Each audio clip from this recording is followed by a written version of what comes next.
Go and like protest Bilderberg meetings. And so what are the Bilderberg group? It's generally the most powerful, the richest. There's political ties. There was always talk that they handpick the presidents and things like that and have that general control. They're the Illuminati, essentially. Yeah, that's certainly what people believe. And you know, I think they're very good. I mean, knowing who the next president or prime minister is going to be. Yeah. And I said that when I finally got to meet. That's interesting. Yeah. Because that doesn't mean you're necessarily putting them in or choosing. You just know how everything's working and know the system well enough to go, there next, let's support and let's get... And maybe help things along a little bit. Somebody told me about... Okay, yeah, somebody said to me, like, eventually, like, after I got chased by the Bilderberg group and they'd spied on me and they would, like, follow me back to my hotel, I eventually got to meet, like, and talk to about 3 members of the Bilderberg group, and one of them said to me, here's something for your conspiracy theorists. Margaret Thatcher goes to Bilderberg in about, I can't remember exactly, like about 76, 77, so about 2 years before she was elected. Mm-hmm. And she was really shit. She was like a kind of church mouse. And that night, somebody said to her, like maybe Henry Kissinger or somebody said to her, you know, make more of an effort. And then the next day she stood up and gave this kind of like Thatcher special, this kind of passionate, you know, speech. Soon to be trademark Thatcher. Exactly. And then all like the billionaires there at Bilderberg were like really impressed by her. Yeah. And then when she went to America, David Rockefeller like took her around in a limousine and introduced her to everybody. Yeah. Because he was impressed with how she was at Bilderberg. Yeah, so the guy said, you know, is that a conspiracy? You know, in a way it is. It's networking. It's powerful networking that the likes of you and me we're never going to get driven around by David Rockefeller in a limousine. So again, it's that weird thing of it's just that association and connections. When we had Josie Long on, and we talked about her, the arts. I can't think of what they're called now. Arts Emergency. Damn, I'm part of it. And their whole role is to kind of form an alternative to that within the arts, within everything else. To say, right, we will form a network so you can have these connections. So, are they an evil group? You know. It's hard to think of Arts Emergency as an evil group. That's it, though. They're reacting against that, but they're building the same thing. And obviously, they're not. In case that wasn't clear, obviously they're not an evil group. But yeah, it's a similar thing. If it's just people connecting with mutual interests, I guess.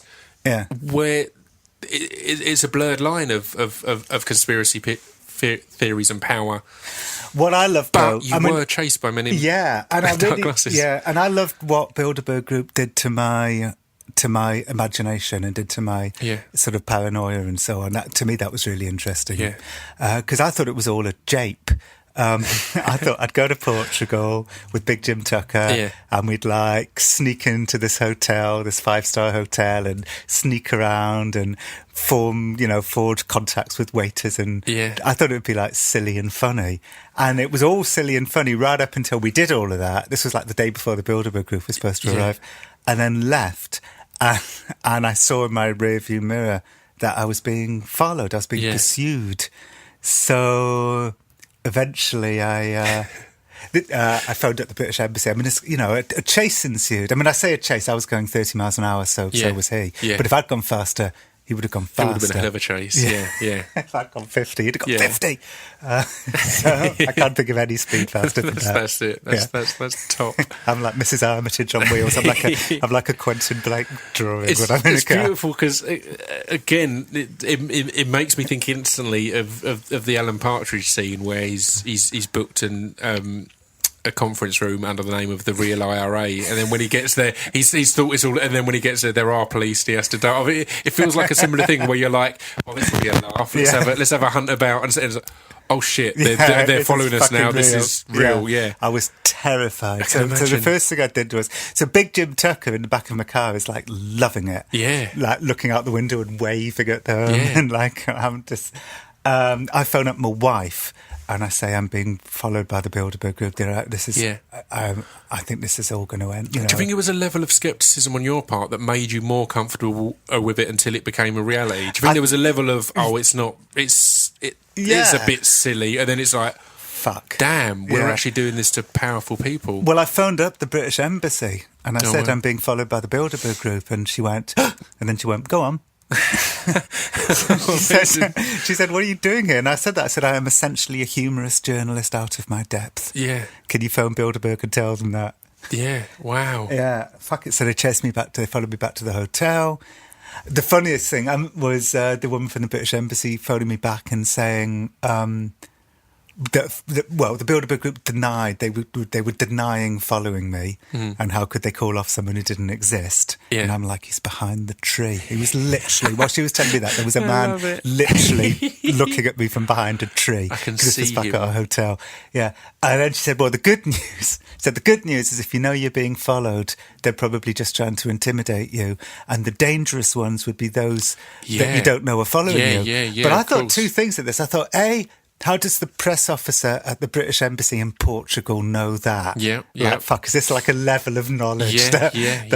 And B, what if these people are the dangerous ones and I just happen to be naturally good at spotting them? I was going to say, was there a level of, I'm a experienced journalist, I'm good at spotting stuff, I'm very aware. And So also a very anxious person, which makes me good at spotting things. Yeah, of course. So how did that resolve resolve? itself? Give some closure to the listeners. I went to the beach, freaked the fuck out, really wanted to go back to England. I wanted to abandon the story and go back to England. Because there was just some bizarre, ritualistic type action going on.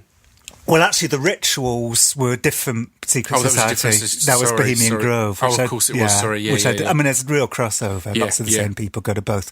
In general, Bilderberg is a bit more kind of centrist, and Bohemian Grove is a bit more right wing. But they're both secret clubs, powerful secret clubs. Yeah, and I did successfully manage to get into Bohemian Grove and witness the owl ritual. Yeah, where they all dress up in robes and throw a papier-mâché effigy into like a bonfire in front of a giant stone owl. Oh, what a thing to witness. That with my own eyes. Yeah, that was Thank amazing. God you've still got the memory. I know.